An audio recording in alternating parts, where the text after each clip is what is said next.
We all know someone, or maybe we are that person. The person who works so hard in school, maybe harder than others can even realize. The person who seems like they're on top of every project, every piece of homework, and stresses about every mark. Always bothering their teachers to check their grades just to make sure everything's okay. Just one more time. Maybe working the most in group projects, staying up later than they should, or waking up earlier than they want to.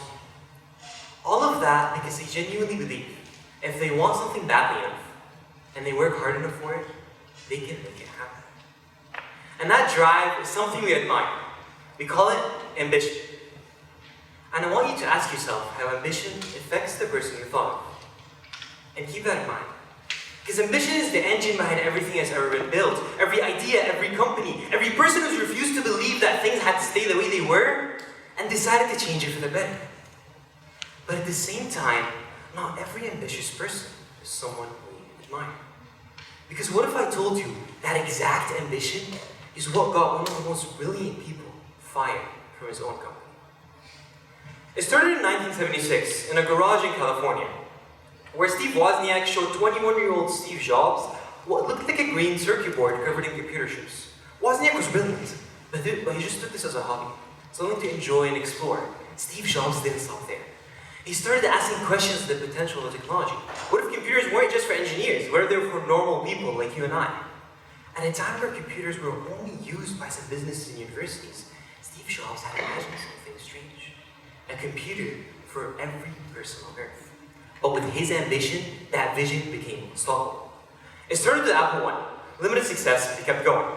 And then the Apple II. Although it was a little more successful, it was still too complicated and too expensive. It was more of a prototype for what Steve Jobs actually wanted. And then came the Macintosh. And this is where it felt like it clicked. The Macintosh actually helped bring computers out of labs and into offices in everyday life. It didn't just improve computers, it changed the perception of what computers actually meant. And Steve Jobs finally felt like he was proving himself right. And he was, because meeting by meeting, he grew Apple from a garage, struggling through all the mistakes that felt like they were costing him everything, and chasing the belief that success would finally prove his worth to make Apple one of the most iconic companies in history. And by 22 years old, Steve Jobs was now worth $250 million, one of the youngest people on the Forbes list, and known worldwide. On the outside, everything seemed perfect, until one of those meetings felt very different. In 1985, Steve Jobs got called into a board meeting, where he was confronted about some of the things he lacked in his leadership style. But those things never felt important and never mattered to Steve Jobs and had nothing to do with his goals. What Steve Jobs had ignored had now become the biggest problem in the world. And because of that, he got fired. He got fired from his own company by his own people. The same ambition that had built everything was the reason it fell apart. But Steve Jobs had the engine to keep him going all the way until this point. What was missing? It was missing a compass. So what is this compass, you may ask? 2,000 years ago, a Greek philosopher named Aristotle, who was one of the most influential thinkers in history, came up with two concepts that explain what was missing. The first, phronesis, which means practical wisdom or sound judgment. It's the ability to make the right decision in your situation when there isn't one simple rule. One student could be the most brilliant person in the class, but feel like the teacher treated them unfairly. Instead of handling it calmly, he gets visibly angry and defensive at the teacher, even though that will only work against him.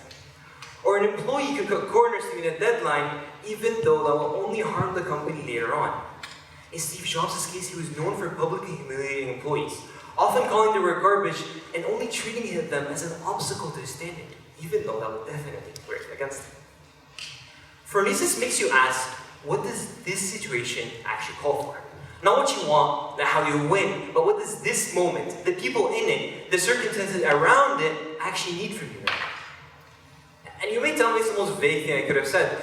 The truth is, most of the time, you don't need Greek philosophy to know these actions were wrong in the first place. Which brings me to my next point, accretion, which means weakness of will. It's when someone does the opposite action of what they know is right to do. Because at the end of the day, the student who got defensive at the teacher or the employee who submitted half-done work that harms the company made the choice that those things weren't the priority. And even Steve Jobs himself admitted to his biographer that not only the way he treated employees, but his ego, his perfectionism, and many, many other things were things that he should have taken responsibility for. So it's that simple. knowing the right actions to take and not going against whatever you know is right. And believe me, this is not a speech for CEOs. This is not a speech for billionaires who own monopolies, because that's not who I'm talking to. At least not yet. The same student who you thought of at the start of the speech also needs to find their own compass. Whether they're the person who looks down at other people because they think they can't help, or the student who views others better than them and tries their hardest to make them fail, or the person who blames every mistake on someone else. Growing up in those environments made me realize that for everyone's engine to start working, everyone needed to find their own compass. But it started with me. A few months ago, I went to a hackathon competition. The goal was to create the best AI program and solve an issue. And we had 3 days to come up with a solution, create the program, and present it to the judges. Before this, I always felt like I lost these types of events. So this time I was determined to win. And it started great. Everybody had already worked with each other from before, so we sat down and spelled into our roles. And since I was leading the team and I was a little more experienced than everyone else, I was going around helping everyone get started and helping them with any issues they came across. And then as soon as I got the chance to sit down and work on my own part, I came across an idea that I just couldn't figure out. I tried over and over again, but in my head, that idea was the most important thing in the entire presentation. And I felt like it would make or break our entire solution. My face got red and expressionless. And slowly, I started ignoring everything around me, focusing on this issue like my worth was dependent on solving it. We only had 48 hours left to be prepared for the entire presentation, so time was ticking. But while I was focusing on my own issue, the team around me was struggling. Some team members were stuck on simple things that I failed to explain to them, and others didn't even understand what they were supposed to be working on.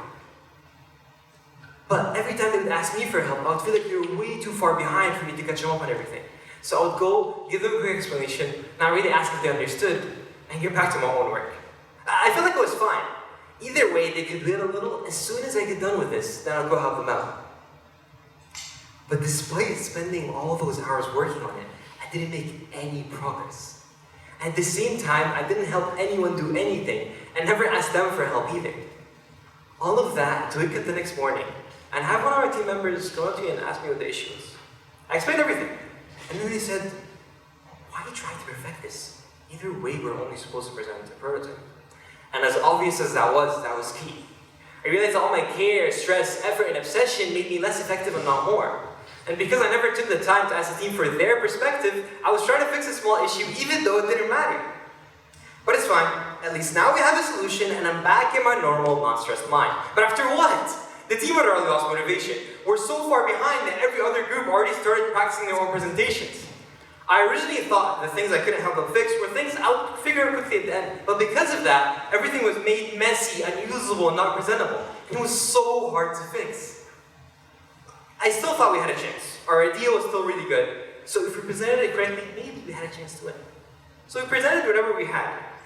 And now it's time for the judges to ask us questions.